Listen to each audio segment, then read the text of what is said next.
Pessoal, a gente já tá ao vivo. Vocês estão me ouvindo? Tá tudo Já vi. bem? E tudo certo, pensando. A gente já tá no ar. Já percebi. Quero cumprimentar todo mundo que está assistindo a gente. Mais uma live aqui pelo Cine 14 Bis e pelas páginas que retransmitem a nossa conversa. Hoje vocês estão vendo que nós temos muitos convidados aqui na nossa Pessoal, a gente tá ao vivo. na Vocês nossa estão live. Deixa eu só baixar Tá tudo o bem? meu E retorno tudo aqui. certo, pensando. Nós temos muitos convidados aqui na nossa live hoje e, e um convidado que já esteve com a gente há alguns dias, né, que vocês estão vendo aí na janelinha terceira da fila do meio, que é o Dr. Edson Leite. E hoje a gente vai conversar também com o pessoal da imprensa de Guaxupé e região, né, que está aqui conosco para fazer perguntas sobre o coronavírus, sobre a Covid-19 em Guaxupé. Depois eu vou dizer um oi geral aqui para todos vocês. Depois a gente fala um boa tarde individualmente na hora que todo mundo for fazer perguntas. Mas antes, deixa eu apresentar a todos. O Dr. Edson Leite está com a gente, a Ana Carolina Negrão, a Lucinéia Vieira, Denise Madeira, o Carlos Alberto da Silva, o Gerson Dias de Souza e também o Leandro Vidal. Dr. Edson, tudo bem, Dr. Edson? Tudo bem, Caetano? Boa tarde. Prazer estar com vocês, com os colegas aí da imprensa. À disposição. Prazer é nosso. Deixa eu começar com uma pergunta já. Eu acho que o tema da vez é o uso de máscaras para combater a Covid-19. Para combater não, para tentar evitar que a doença se espalhe.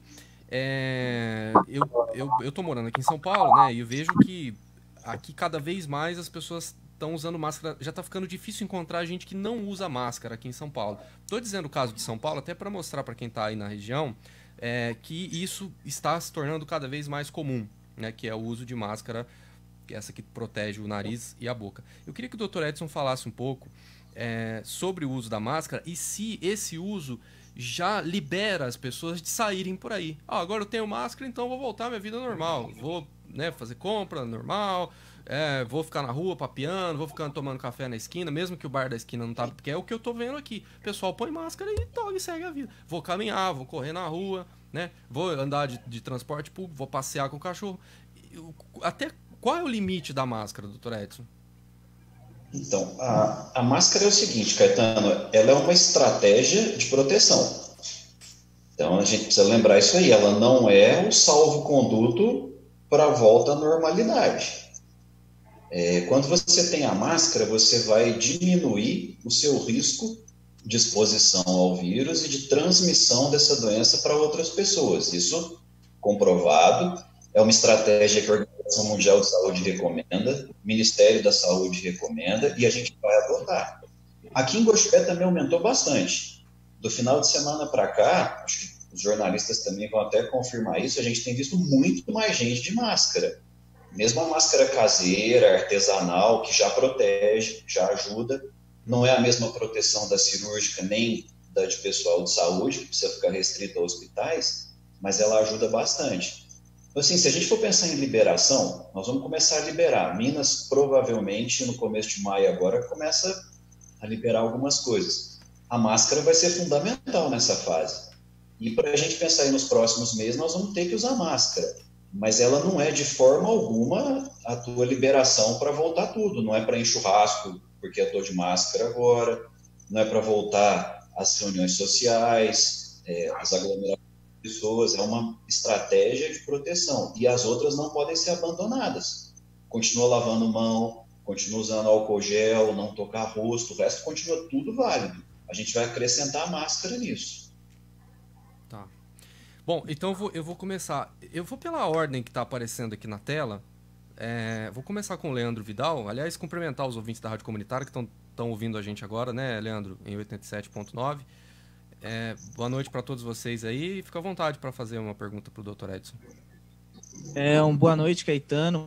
Boa noite, doutor Edson e demais companheiros aqui na live. Boa noite, ouvintes da 87 FM, que ouvem pelo rádio no 87,9 MHz e também pelo site 87fm.com.br. mesmo que já tenha a discussão ainda é grande, o pessoal na saúde ainda fala que a discussão ainda vai ser maior a respeito de medicamentos. A gente está vendo aí falar muito sobre a hidroxicloroquina e a cloroquina no tratamento de paciente. Alguns pneumologistas já disseram que os estudos são imperfeitos. Um exemplo é o José Antônio Baldini, da Sociedade de Pneumologia e Tisiologia, né, que em algumas matérias ele diz que o estudo é imperfeito. A gente teve recentemente, agora no começo do mês, pesquisadores da Universidade de Turim, na Itália, falando que divulgaram um documento sobre a vitamina D, que seria um papel importante na prevenção do Covid, porém, os médicos não chegaram a publicar as descobertas em revista científica. Pensando nisso, além dos os métodos de proteção já propagados, como isolamento social, lavar as mãos constantemente, lavar superfícies ou evitar tocá-las, né, e ainda o uso de máscara, mesmo tendo poucas informações sobre tratamentos que de fato não tiveram 100% de êxito, há procedimentos naturais que podem ser adotados para aumentar a imunidade, doutor Edson? Olha, com relação à medicação, os resultados até agora, sim, algumas drogas promissoras, outras não. E tem muita fake news aí no meio. Então, assim, cuidado com informações de WhatsApp, vídeos de médicos da Espanha, médicos da Itália, médicos dos Estados Unidos. Cuidado, porque às vezes essa experiência pessoal é algo que a pessoa testou, usou e deu certo. Isso, o nível de evidência é baixíssimo, ainda mais para a gente generalizar o uso. A hidroxicloroquina, que foi muito falada, é uma droga promissora em alguns estudos, mas esses estudos eles têm várias limitações. O que você citou, o Dr. Badini, o Dr. Badini é aqui de Ribeirão Preto, é colega nosso da sociedade, um cara muito sério, e todas as pessoas sérias que você for conversar nesse meio vão te falar, não tem nada comprovado ainda e nada que a gente possa usar com segurança. Tem algumas drogas promissoras, o mais promissor é um antiviral, ele chama Remdesivir, que está sendo testado com bons resultados, e tem vários, mas são vários estudos em andamento. Talvez em 1-2 meses, aí sim, a gente vai ter uma posição boa, com segurança, com nível de evidência alto, para a gente poder indicar um tratamento que seja eficaz. No momento, não. Coisas naturais para melhora de imunidade, duas são importantes: alimentação adequada e prática de exercício físico. O restante, vitamina D, vitamina B, complexo B, zinco e por aí vai, nada comprovado. A não ser que a pessoa tenha uma deficiência de alguma vitamina específica que ela precisa repor, mas isso são casos individuais. Não para a gente generalizar e indicar o uso como melhora da imunidade. Isso não resolve. Tá. Bom, então vamos passar para Carol Negrão, que está com a gente também. E também estamos na página, além de estar no ar na Rádio Comunitária, no FM, a gente está também no Facebook da Rádio Comunitária, né, no 87 FM, e também no portal da cidade da Carol Negrão. Tudo bem, Carol? Boa noite para você. Prazer falar com você mais uma vez aqui nessa nossa live do 14 Bis e da região. Obrigada, Caetano. Uma boa noite aos nossos internautas, uma boa noite também aos meus colegas da imprensa de Guaxupé e região. Ao Léo também, que é meu companheiro no Estúdio C, na Rádio Comunitária. Bom, antes até da gente começar a nossa live, eu estava fazendo alguns questionamentos para o Dr. Edson, muito a respeito das duas pacientes que tiveram alta médica aqui em Guaxupé da Covid-19. E alguns dos questionamentos que eu recebi ao longo da tarde a respeito disso como que acontece essa alta médica? Como que os médicos dão essa alta? Essas pacientes, elas passam por um novo exame para comprovar se elas ainda possuem o vírus, se elas ainda têm possibilidade de infectar outras pessoas. Como que é feita essa alta médica, doutor? A alta de um paciente do hospital, ela é baseada em parâmetros clínicos. A pessoa precisa melhorar do quadro específico da Covid-19 e do quadro da infecção. Ela precisa estar, obviamente, respirando bem, em ar ambiente, sem febre, sem tosse, com um padrão respiratório bom, com uma melhora de alguns exames laboratoriais. Tem vários que alteram na Covid-19 e vários vão melhorar durante a internação. Então, você faz uma associação dos critérios clínicos, dos sintomas que a paciente tem e da melhora laboratorial. Ela tendo condição de ir para casa, ela vai continuar o tratamento dela em casa. Depende muito o período de isolamento em casa do período que ela passou no hospital.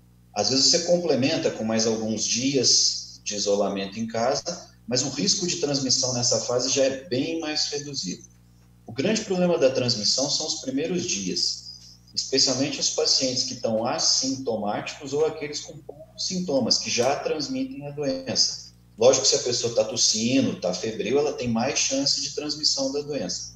Mas internou, melhorou, clinicamente está bem, ela tem condição de ir para casa. Tratamento específico com drogas, a gente tem o protocolo do hospital, que a gente usa aqui na Santa Casa, que são 5 dias, basicamente, de medicação, e você complementa um pouco com antibiótico. Então, provavelmente, elas vão para casa com pouquíssima medicação em uso. É mais aguardar o tempo de recuperação da pessoa, e aí acompanhar se ela não vai ter nenhuma complicação depois. Muito bem.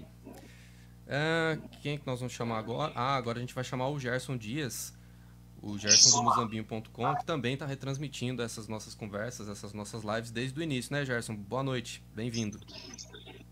Boa noite, Caetano, boa noite a todos os internautas, a todos que acompanham. E é um prazer e agradecer aí o convite para a gente estar participando desta live. Uma pergunta, doutor, para a gente, de repente, tranquilizar um pouco aqui Muzambinho, né? Muzambinho já tem aí, oficialmente, dois casos confirmados, um via Guaxupé, que ficou internado aí, outra via Poços de Caldas. Mesmo eles estando já fora, já passou a quarentena, já, pelo menos no comunicado, foi dito que não tem mais nenhuma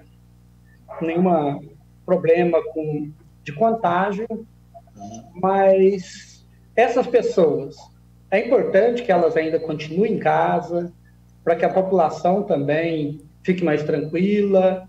É importante salientar que nenhuma das duas vítimas aqui de Muzambinho foi liberado o nome delas, até para resguardar. Né? Mas qual que é a orientação aí do senhor, doutor Edson? Bom, é o seguinte, não só aí, mas qualquer cidade que você tenha caso positivo. O caso positivo recuperou, essa paciente ela volta para suas atividades, lógico, com todos os cuidados de proteção que nós todos precisamos ter. Por que isso? A questão da imunidade, ela ainda está sendo discutida. Não há certeza de que uma pessoa que teve a Covid-19, ela está imune, ela não vai ter novamente. Todo mundo acreditava que sim, até algumas pessoas na China começarem a apresentar novamente sintomas da Covid. Então, a questão da imunidade hoje, o fato de você teve o contato, tem anticorpos, você está imune? Não, a gente não tem essa resposta ainda. Muito provavelmente não está imune. Você tem já anticorpos, uma certa defesa, mas você pode ter novamente. Ela não vai transmitir se ela não está tendo mais sintoma. A carga viral ela é alta no início, nos primeiros dias. Depois a carga viral vai abaixando e aí os anticorpos vão sendo produzidos. Então você deixa de transmitir a doença. Então elas recuperadas, curadas dessa fase aguda agora, elas não vão transmitir mais a doença. Elas podem voltar para o convívio social numa boa, com todas as medidas de proteção, como qualquer outra pessoa. E o fato de ter tido, infelizmente, não garante até o momento que essa pessoa está imune. Ela vai ter uma certa defesa, anticorpos, mas ela pode, infelizmente, voltar a apresentar novamente. Os cuidados continuam. Muito bem. Então, a gente está agora na sequência. Estou seguindo a ordem que está aqui na tela, tá? Então, a gente começou com o Leandro, depois a Carol, o Gerson e agora o Carlos Alberto, que também esteve com a gente semana passada, né, Carlão? Boa noite para você. Bem-vindo mais uma vez aqui a esse nosso bate-papo. Boa noite, Caetano. Boa noite aos colegas da imprensa. Um abraço muito forte a todos os internautas que estão aí ligados, né, nos prestigiando, obtendo informação pertinente. Boa noite, doutor Edson. Doutor, é impressão minha ou as pessoas pararam de ficar doentes aqui em Guaxupé? Brincadeiras à parte, doutor.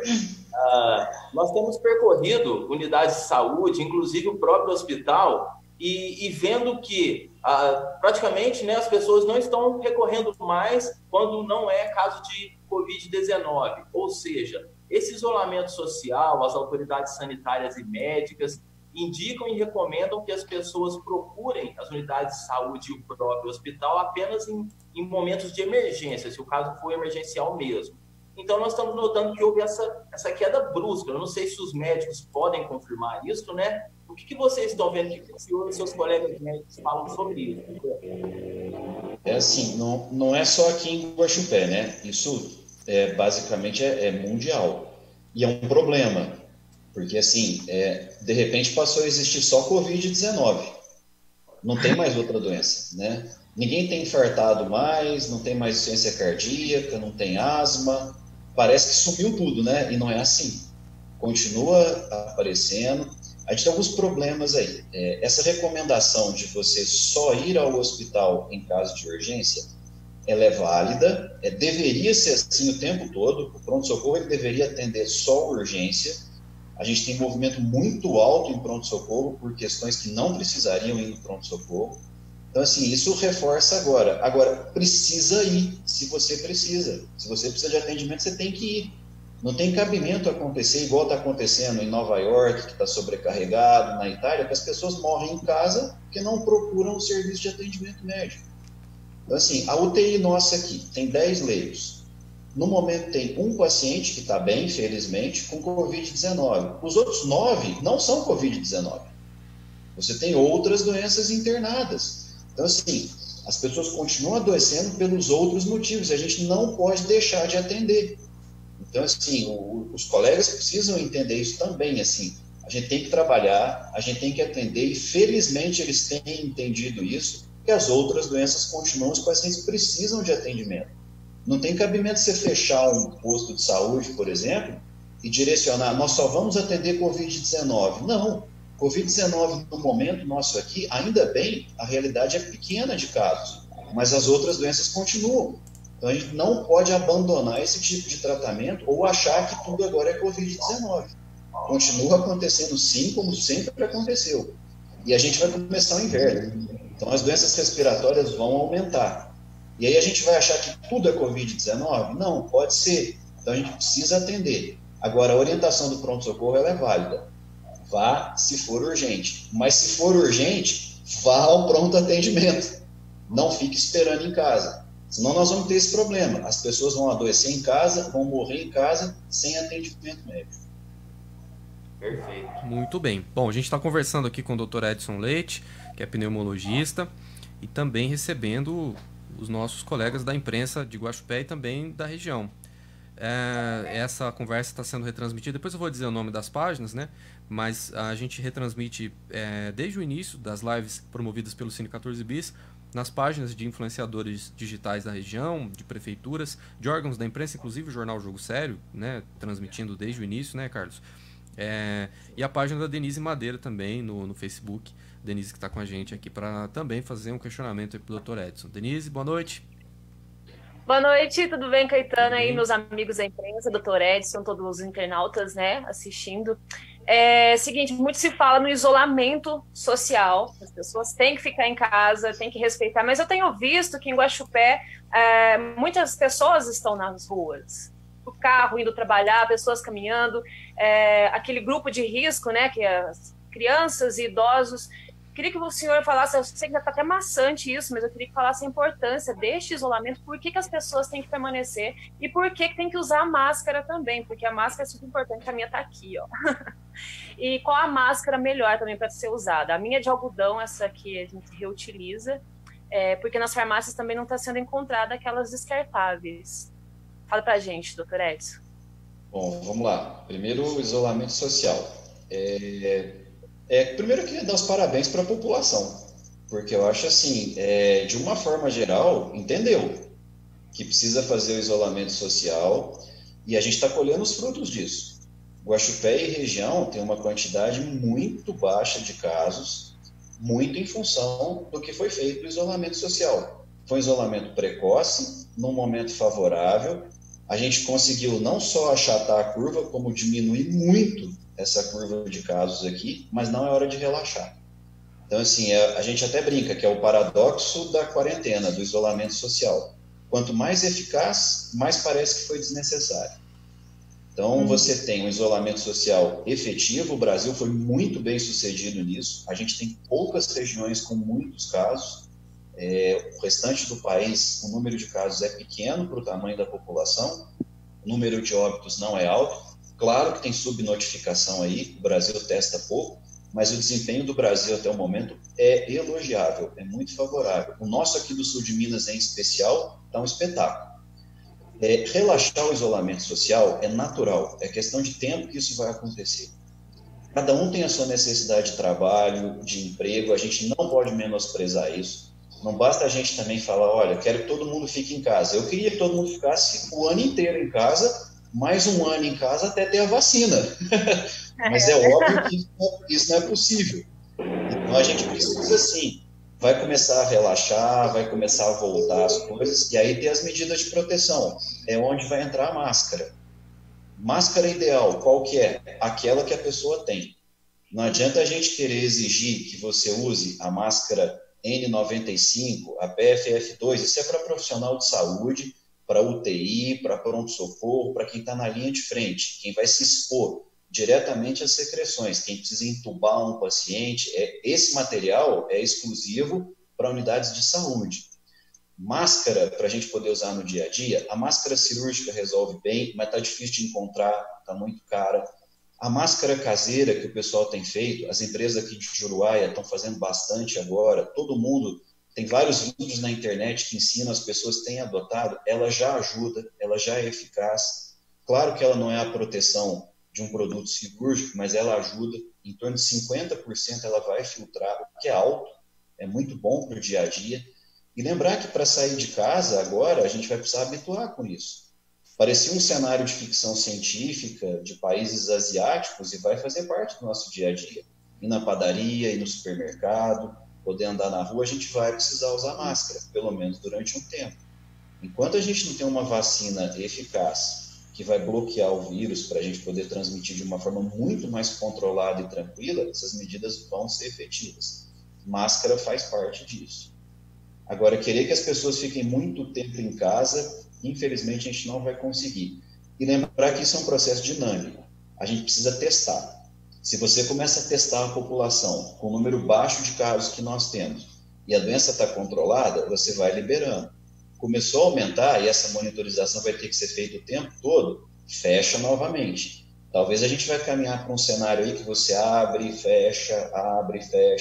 Várias regiões vão ter que adotar isso. Não dá para adotar uma conduta nacional, o país inteiro segue um determinado fluxo. As regiões são diferentes. Dentro do estado, Minas cada município vai adotar uma postura, cada região vai adotar, mas para isso a gente tem que testar a população. Senão você não sabe. O número de testes que a gente tem é a ponta do iceberg, a gente não está vendo ele como um todo. Se a gente não testar mais, para a gente poder saber como é que a população está, a gente fica andando no escuro. Dá a falsa sensação que está tudo bem controlado. Pode não ser essa a realidade.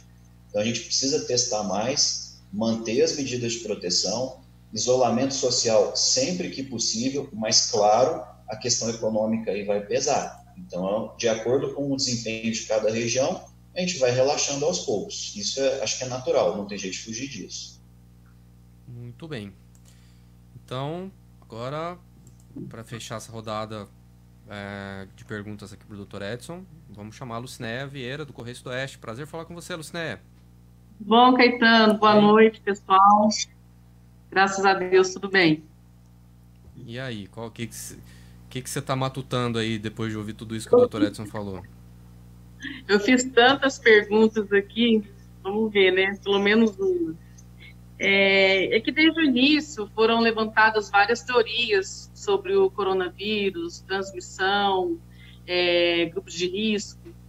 Quais dessas teorias foi por terra, né? Foram por terra, porque falava-se que o Brasil, por ser um país tropical, não poderia ter muitos casos, né? A gente vê agora lá no Amazonas a situação. Jovens com histórico atleta não pegaria, grupo de risco seriam idosos. Então, quais outras teorias, assim, que falaram muito no início, que agora já foi descartado? Assim, a gente precisa lembrar que é uma doença nova, né? A gente tem, os primeiros casos relatados são do finalzinho do ano, a partir de janeiro, que a gente toma conhecimento da gravidade com os relatos da China, de Wuhan. Então, nós estamos em abril, terminando abril, 4 meses completos. Isso, para uma doença em medicina, é um tempo muito curto. Claro que a gente precisa de uma resposta rápida para impedir que as pessoas morram, mas é muito pouco tempo. Então, assim, e hoje a velocidade de informação é altíssima. A quantidade de trabalhos que a gente vê sobre Covid-19 é impressionante. Todo mundo está pesquisando. E, assim, a gente ainda sabe muito pouco sobre essa doença. Ela não é uma gripezinha, ela não é uma doença à toa, ela é uma pandemia, a escala é global, ela mata muito, é extremamente contagiosa, ela pode evoluir mal em muitos pacientes, independente da idade. Claro que os idosos sofrem mais, especialmente se tem alguma doença associada, mas ela não é uma doença exclusiva de idosos, ela mata pessoas jovens também, sem nenhum histórico de doença, não se sabe ainda o porquê disso. Tem muito trabalho em andamento, agora muito cuidado com fontes de informação. Muitas dessas teorias que são apresentadas nada mais são do que fake news, então é automático, elas vão cair por terra. Todo mundo quer ser o pai da cura da Covid-19, então a quantidade de medicamentos que você vê é um absurdo. Cada hora eles estão querendo testar uma medicação e muitas sem nenhuma comprovação que elas sejam eficazes. Então, assim, a gente precisa ter cuidado também com a fonte de informação. A questão da temperatura que você citou, né, que todo mundo falava isso, na hora que chegar aqui vai ser super tranquilo. A gente precisa lembrar o seguinte, o vírus ele sobrevive no nosso organismo. Nosso organismo, a média de temperatura é 36, 37 graus. Então, assim, a questão do calor e do frio é mais a presença dele fora do nosso organismo. Quanto mais baixa a temperatura, vírus, de uma forma geral, não só o coronavírus, eles gostam. Quanto mais quente, é menos favorável, mas não impede que a doença circule. Você está vendo agora Manaus, Nordeste, países do Caribe, todos apresentam. Ela está em todos os continentes, exceção da Antártida, que é muito frio, não chegou ainda, e também a quantidade de população é muito pequena. Agora, a gente precisa ter cuidado com a fonte de informação e com a teoria. Muitas vezes nem é uma teoria médica, nem é proposta por algum pesquisador, simplesmente é fake news, né? Agora, a gente sabe ainda muito pouco, a gente está aprendendo, e infelizmente a gente está aprendendo com a evolução da doença, o que é sempre muito ruim, né? Porque aí você vai ter muita gente doente e, infelizmente, muitas mortes. O doutor Edson... Uma outra pergunta. Posso fazer uma outra pergunta? Pode falar, Lucina. Eu ia fazer uma pergunta baseada no que ele falou anteriormente, mas pode continuar. Tá. Na opinião do senhor, assim, por que o povo brasileiro está tão resistente, né, a fazer o isolamento? Está tão cedo ainda, eu acho, para flexibilizar o comércio, né? Principalmente a gente faz limite com o estado de São Paulo, né? Então está uma pressa. Eu acho que o povo está resistente, o povo brasileiro está resistindo ao isolamento. Eu acho até que não. Eu acho até que o desempenho do Brasil está bom. Essa dificuldade ela é mundial, não é só aqui não. Se você tem um número maior de casos, a sensibilização é muito maior, que é o que aconteceu na Itália e na Espanha, mas eles demoraram para fazer o isolamento social. Os Estados Unidos também seguiram nessa linha, demoraram para fazer e estão colhendo os frutos desastrosos disso no momento. O Brasil, os países da América Latina em geral, a gente tem uma vantagem, entre aspas, nesse sentido, que é o seguinte, a gente pegou essa onda depois. Então, você tem um futuro aí para olhar. Você olha para a Itália, olha para a Espanha, você não precisa passar pelo que eles estão passando para você adotar as medidas aqui. A gente adota isso antes, para não chegar no estágio que eles chegaram. Quando você pega os índices de São Paulo, por exemplo, 48%, 50% de isolamento social, a média do Brasil está dando nessa média em torno de 50%, é uma média aceitável. Lógico que ela não é a ideal. A ideal seria mais, mas ela é aceitável. E o desempenho do Brasil está bom. No nosso número de casos, número de óbitos, até o momento bom. Levando em conta subnotificação, mas ele está bom. Só que a gente não precisa, aí você tem toda a razão, esperar um desastre para querer adotar a medida. Adota a medida antes. Faz isso de forma preventiva. Mas eu acho que, de uma forma geral, a população entendeu. Não acho que seja assim, olha, ninguém está fazendo, ninguém está seguindo. Eu acho que, no geral, o nosso desempenho está bom, em especial do sul de Minas. A questão de liberar o comércio, de voltar, eu acho que isso é natural. Não tem jeito de você segurar muito tempo, porque a necessidade econômica de cada cidadão é diferente. E é difícil você imaginar isso numa política do país como um todo. Eu acho que as cidades, os municípios, as regiões, elas vão ter que adotar condutas de forma separada de acordo com o número de casos. O nosso problema aqui é São Paulo. A gente está muito perto da divisa do estado. E o nosso contato com São Paulo é muito grande. Então a gente vai precisar ter cuidado nesse sentido, sim. Diminuir essas idas e o trânsito frequente com relação a São Paulo. Muito bem. Bom, 6h32, deu certinho, meia hora, primeira rodada. Agora a gente tem mais meia hora pela frente aí. O senhor está cansado, doutor Edson? Não, tá tranquilo. Então vamos em frente. Vamos em frente. A gente agradece o pessoal que está com a gente aqui pelo Facebook, todo mundo que está comentando, mandando comentários aqui pela página do Cine 14 Bis. Um alô para o Milton Bueno, para Esther Jorge Leite. Um abraço para o Luiz Próspero, o Gordo, né, que está aqui em São Paulo. Um alôzão aí para o Gordo. O Edson Leite Pai, né, tá assistindo a gente também. A minha mãe se citou antes, preciso mandar um beijo para os dois. Pois é. Estamos distantes.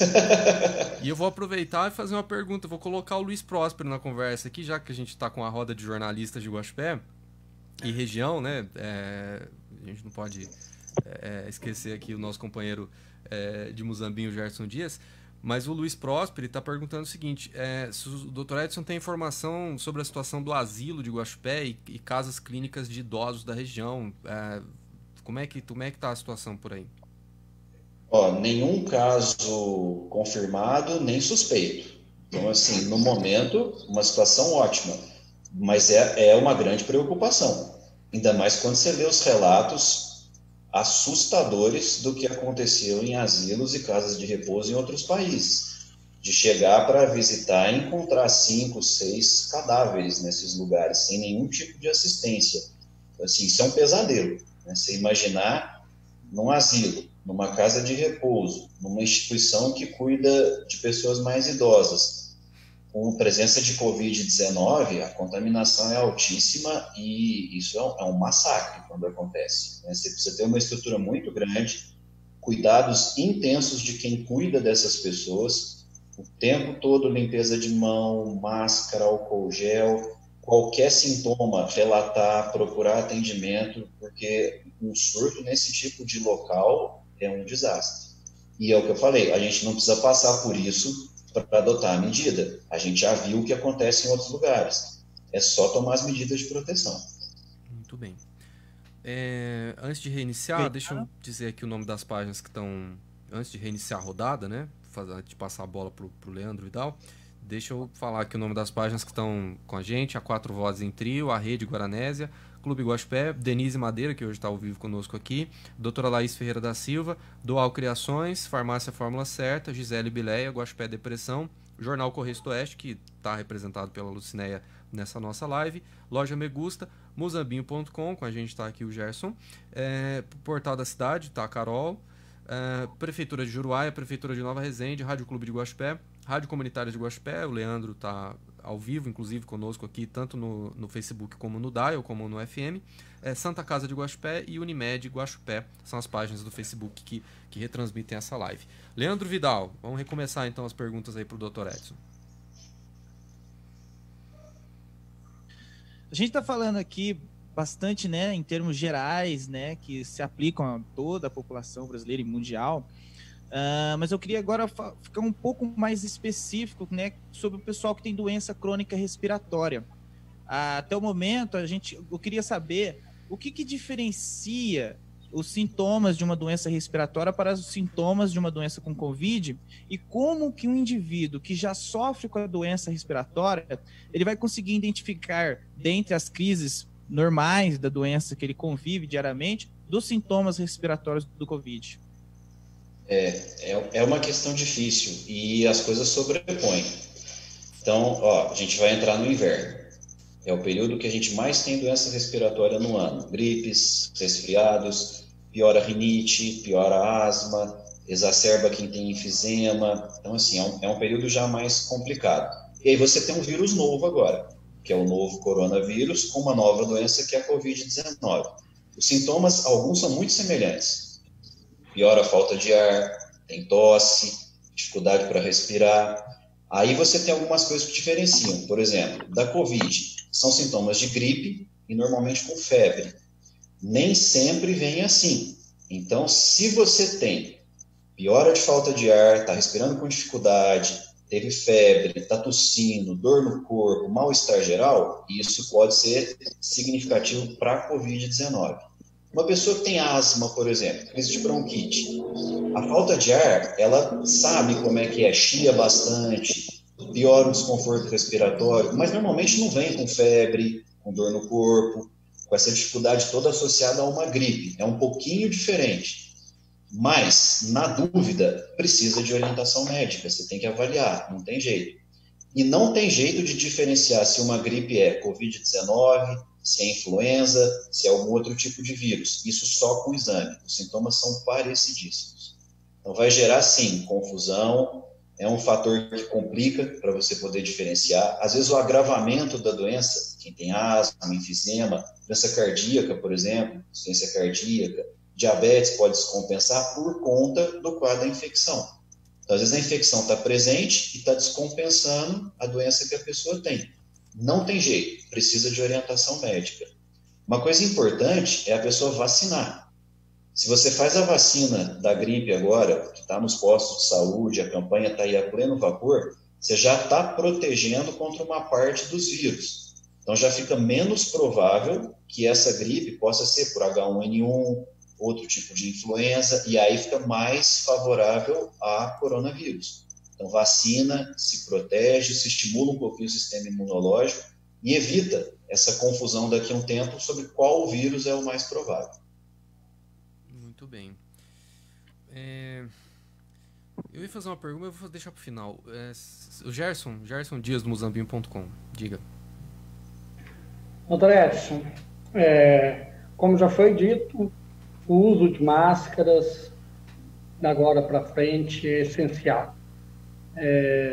Hoje eu andando um pouco pelas ruas de Muzambinho, a qual o comércio foi liberado aí de forma gradativa, respeitando todos os protocolos aí que a prefeitura impôs, mas eu pude ver também pessoas que já devem estar usando essa máscara há alguns dias, algumas máscaras sujas.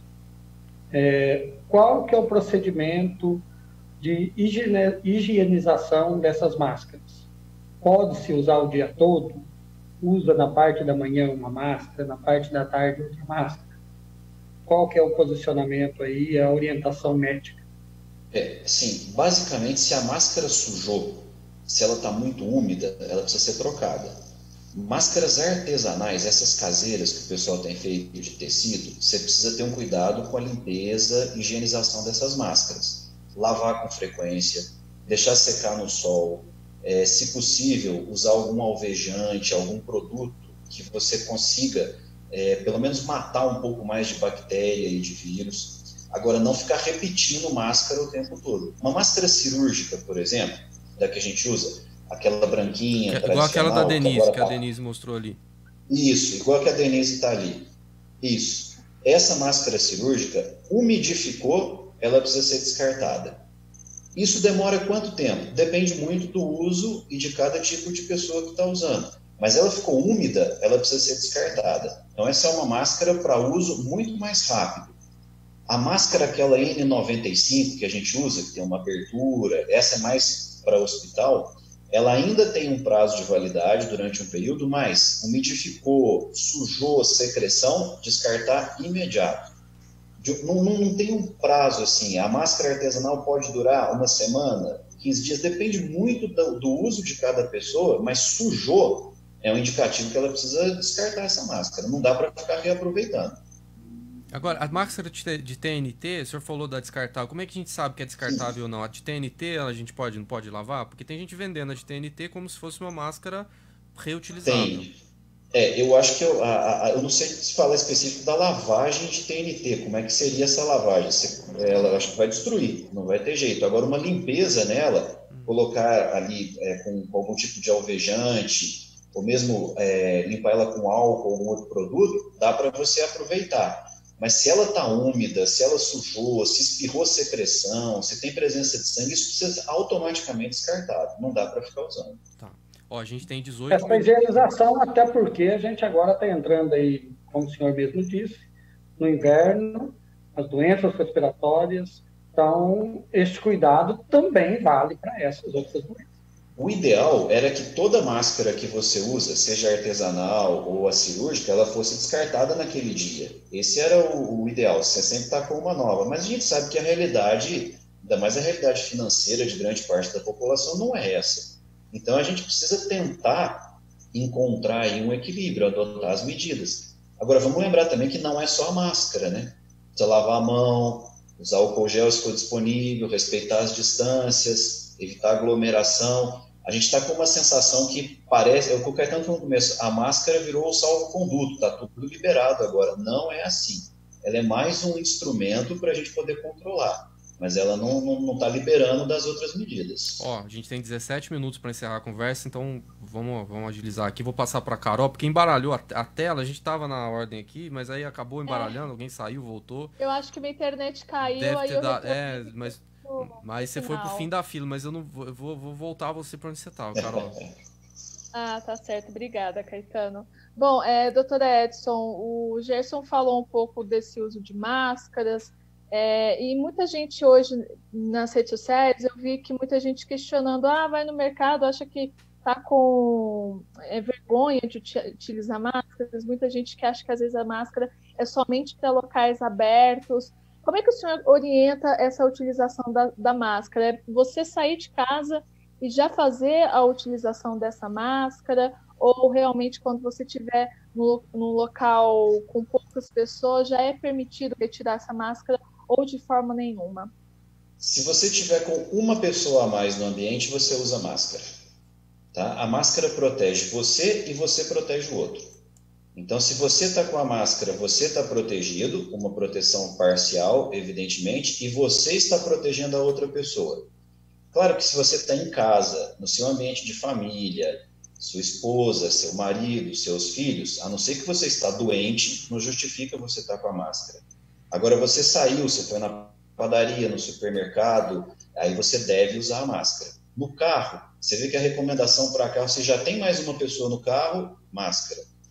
Assim, a máscara a gente vai ter que usar como uma parte do dia a dia, sem vergonha, sem medo, sem preconceito, ela faz parte, não tem jeito, a gente vai precisar adaptar. Ok. E o Carlos Alberto? Boa noite mais uma vez a todos. Doutor, nós já estamos de quarentena há pouco mais de um mês aqui em Guaxupé, né? Dia 23 de março foi o início do primeiro decreto do prefeito Jardins. Já faz um ano já, né? O pessoal comenta. Mas a gente ficará muito mais se for preciso, é claro. Não tá tendo né? protesto aí não, né, Carlos? Buzinaço, carreata, chegou a ter isso aqui. Aí não. Ainda não, reabriu, tá. Nesse sentido não, mas já teve para ter uma carreata, né? Até Justiça, Ministério Público tiveram que intervir assim para que ela não ocorresse, a carreata de volta ao trabalho. Mas, pois bem, pode ser que nessa quarta a prefeitura afrouxe ou edite um novo decreto, né? Liberando aí o trabalho, o comércio. A pergunta, doutor Caetano, é o seguinte: nós começamos cedo demais essa quarentena ou começamos na hora certa? vamos começar agora a ter uma época fria, né? Um período bem frio. O senhor acha que começou cedo demais a quarentena, doutor? É aquilo que eu falei, é o paradoxo. Quanto mais eficaz, mais parece que foi desnecessário. Assim, eu não acho que a gente queimou a largada, não. Saiu antes da hora. Eu acho que foi na hora certa. Confirmou o caso no Brasil, iniciou a quarentena. E esse número baixo de casos que a gente tem, especialmente aqui no sul de Minas, eu não tenho nenhuma dúvida que é fruto do isolamento social. Se você circula as pessoas, isso é matemático. Você aumenta a probabilidade de transmissão do vírus, nós fatalmente teremos mais casos. A liberação, ela vai acontecer? Vai. Isso é inevitável, não tem jeito. Só que a gente tem que tentar liberar com cuidado. Mas não é liberar, está tudo resolvido. É liberar e continuar acompanhando, continuar monitorando. Se você começa a ter um número maior de casos daqui 2 semanas, 1 mês, nós vamos ter que fechar novamente. Isso provavelmente vai acontecer. Esse é um processo dinâmico. A coisa não é estática. Fez a quarentena, liberou, está tudo resolvido. Pode ser que daqui a um tempo a gente tenha que voltar a fechar, como alguns países tiveram que fazer. Assim, isso, não acho que a gente queimou a largada, não. Foi eficaz, foi bem feito. E é automático, as coisas vão começar a liberar, mas com cuidado. Sempre monitorando, vendo as nossas vagas de UTI, número de casos novos, transmissão, testar a população, acompanhar as cidades ao redor. Aí a gente consegue levar isso aí num ritmo um pouco mais tranquilo. Deixar aqui um spoiler aqui, viu, Caetano, para o público do Jornal Jogo Sério e de todos os veículos de comunicação presentes, que o prefeito Laércio Sintra, de Guaranésia, acaba de editar um novo decreto, uma flexibilização, né, com restrições para a vida útil voltar ao normal lá em Guaranésia. Obrigado.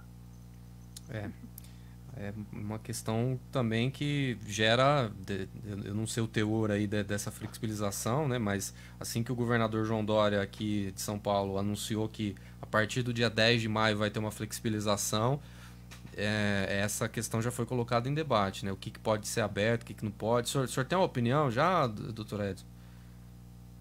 Assim, como médico, eu queria que todo mundo ficasse em casa. Ainda mais como pneumologista, porque isso, uma parte grande vai sobrar para eu atender depois. Então, assim, é claro que em termos de saúde, quanto mais tempo todo mundo ficar em casa, é muito melhor. Só que, obviamente, a gente não pode exigir isso para todo mundo. Tem pessoas que têm possibilidade de home office, as situações são diferentes, tem pessoas que não têm condição, elas precisam voltar a trabalhar. Então, vai ter que encontrar um meio termo, isso não tem jeito. Não adianta também a gente querer exigir todo mundo em casa o tempo todo, com o número baixo de casos que nós temos. É possível fazer essa flexibilização, mas aí você tem que ver as regras, mas não abandonar o acompanhamento da doença. O que assusta um pouco é você falar que vai reabrir e o pessoal achar que isso é motivo para fazer churrasco, para fazer festa, para voltar a organizar jogo de futebol, show. Aí nós vamos ter um problemaço daqui 1, 2 meses. Porque aí o vírus vai circular, nós vamos ter o pico, a explosão de casos, e aí o sistema de saúde não dá conta. Então, uma coisa é você ir liberando com as medidas de proteção, a população entendendo. Outra tá tudo liberado, vida que segue, e parece que não aconteceu nada. Aí nós vamos ter problema daqui a um tempo. Tá. Denise? Vamos lá. Doutor, muito se fala sobre a importância dos respiradores para pacientes mais graves. Eu queria saber como que a nossa cidade está nesse quesito. Assim, a situação da Santa Casa hoje, ela tem 10 leitos de UTI, os 10, obviamente, com respirador, essa é uma condição obrigatória, sempre um respirador por paciente. Tem 4 leitos isolados específicos para a Covid-19, com todas as medidas de proteção. E nós temos alguns respiradores extras para usar num caso de extrema necessidade. A gente pode chegar hoje até 14 pacientes na Santa Casa entubados com respirador. Nós não temos mais respirador que isso. Isso é suficiente? Para os 365 dias do ano, sim, sem uma pandemia. Numa pandemia com um número absurdo de casos, isso não dá conta. Então, o isolamento social, as medidas de proteção são importantes, não é para você evitar hoje até 14 pacientes, você evita a propagação num ritmo desenfreado disso e que sobrecarrega, esgota o sistema de saúde. Isso até o momento a gente conseguiu, nosso número é muito baixo de casos, a UTI está tranquila, dá conta do que precisa. Os pacientes que foram atendidos com Covid-19, todos recuperaram, a gente não teve nenhuma morte. Então, assim, o resultado até agora é extremamente satisfatório, mas não dá para relaxar. Porque se a gente liberar todo mundo voltar às atividades, sem proteção, o vírus vai circular, os casos vão aparecer, e aí a gente pode ter uma sobrecarga do sistema de saúde e ele não dá conta. Lucinéia Vieira, do Correio Sudoeste. Uma pergunta assim, não sei se tem como responder ela, mas tem alguma data que pode-se dizer que o vírus começou a circular em Guaxupé? Difícil. Assim, uma previsão de data? Se você basear, a gente sempre tem que basear pelos dados oficiais. Você tem que basear que o primeiro é o primeiro caso documentado, como foi aqui no Brasil. O primeiro caso documentado foi na quarta-feira de cinzas. Óbvio, esse vírus já estava circulando alguns dias anteriores até essa pessoa apresentar sintoma e buscar atendimento médico. Isso é o mesmo caso para todas as cidades. Então, a nossa curva em Guaxupé, ela começa o ponto zero a partir do momento que o primeiro caso é confirmado. Mas se esse caso é confirmado, tem alguns dias anteriores que essa pessoa circulou, que ela foi na padaria, que ela foi no supermercado, e certamente outras pessoas foram contaminadas. Significa que elas vão desenvolver a doença? Não. Provavelmente elas vão ser assintomáticas ou ter sintomas leves, como é a maioria dos casos. Mas ele está circulando. Certamente nós vamos ter novos casos nas próximas semanas chegando, e a gente espera que seja num ritmo tranquilo, que você controle. Mas não dá para te responder quando ele circulou. Sempre considera como o primeiro caso documentado. Aí você faz a projeção para alguns dias antes. Você já tem vírus circulando, e aí você faz uma projeção, espera algum número de casos uns dias depois. Quer fazer mais uma pergunta, Lucinéia, já que você ficou por último? Não, por enquanto. Bom, a questão dos exames, né? Alguns exames deram negativo na primeira testagem, depois deu positivo. Então, esses exames são 100% garantidos? Não, os exames eles funcionam assim. Quando você, nos primeiros dias de sintoma, a carga viral ela é mais alta. Então, você tem uma quantidade maior de vírus no organismo. Aí você faz o exame que é o PCR, que é o famoso hoje, aquela coleta suave, raspa o nariz, a boca, para você poder identificar o vírus. Esse é o melhor exame, é o padrão ouro que a gente chama. Mas esse exame ele precisa ser feito nos primeiros dias de sintoma, até 7, 10 dias no máximo, o ideal é até 7 dias. A partir disso, a carga viral vai abaixando, então a sua quantidade de vírus no organismo vai diminuindo, e aí vai aparecendo um anticorpo, que é a defesa do seu organismo. Aí você lança mão dos outros exames, que são os exames sorológicos. Você procura o anticorpo. Qual que é o problema desses exames? Nenhum deles é 100% eficaz. Todos foram desenvolvidos a toque de caixa, tudo muito rápido. Então, teste, qualidade, laboratório, você não consegue fazer com o rigor que precisaria para um exame dessa natureza. Por isso a gente vê muito resultado falso, positivo, falso, negativo. O problema nosso é assim, o exame deu positivo, ótimo, você confirma.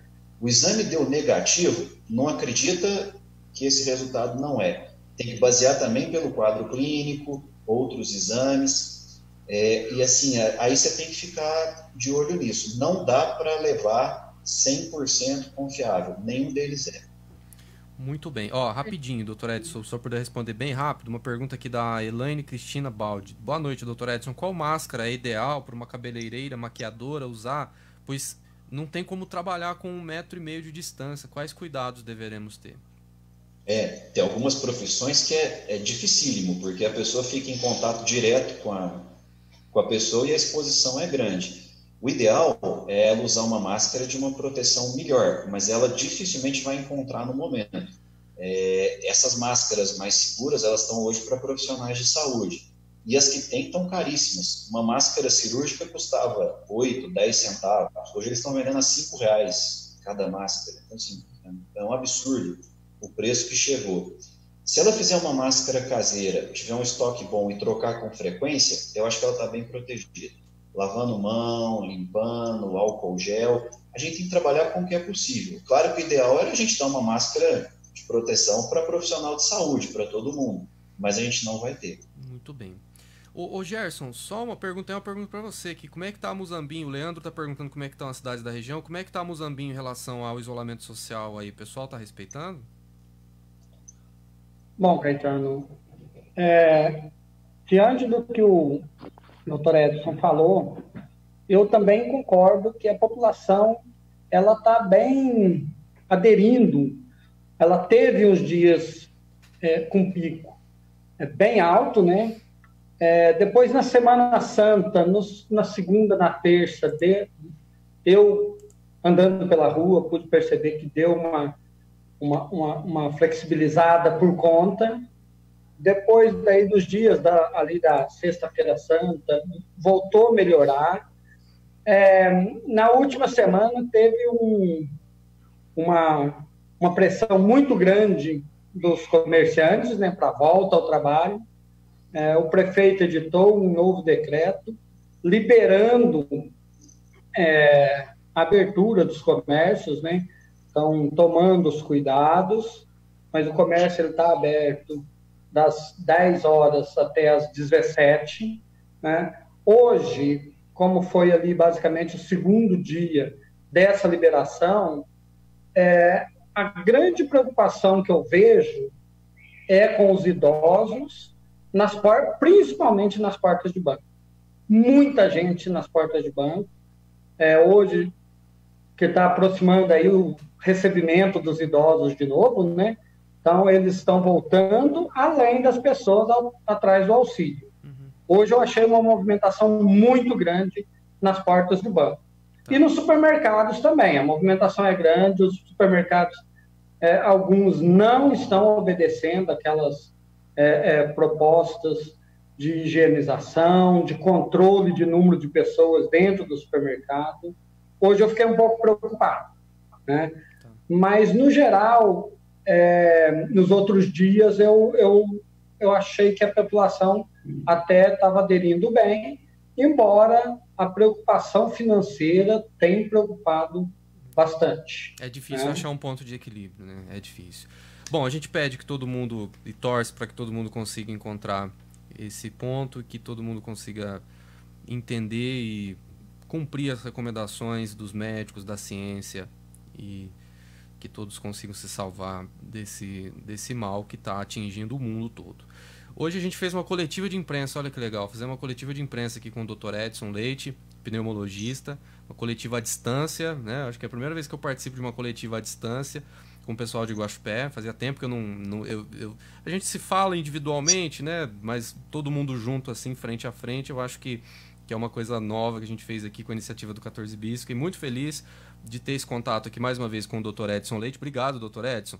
E muito obrigado também aos nossos colegas, começando aí pelo Gerson Dias do Muzambinho.com e o pessoal de Guaxupé, o Leandro Vidal da Rádio Comunitária, a Denise Madeira, que é apresentadora também da Rádio Cidade, a Lucinéia Vieira do Correio Sudoeste, o Carlos Alberto do jornal Jogo Sério e a Carol Negrão do portal da Cidade de Guaxupé. A gente teve a produção do Mauri Palos, que está representado aí pelo Santos Dumont de máscara, né? Representante aí o mascote do Cine 14 Bis, uma iniciativa do Cine 14 Bis, e a gente agradece todas as páginas que retransmitiram a gente. Um agradecimento também para o Dr. Everton, que também está retransmitindo essas nossas lives. São 7 horas, boa noite a todos vocês, e compartilhe esse vídeo aí para a gente continuar espalhando essa mensagem da prevenção do coronavírus. Valeu, gente, até uma próxima.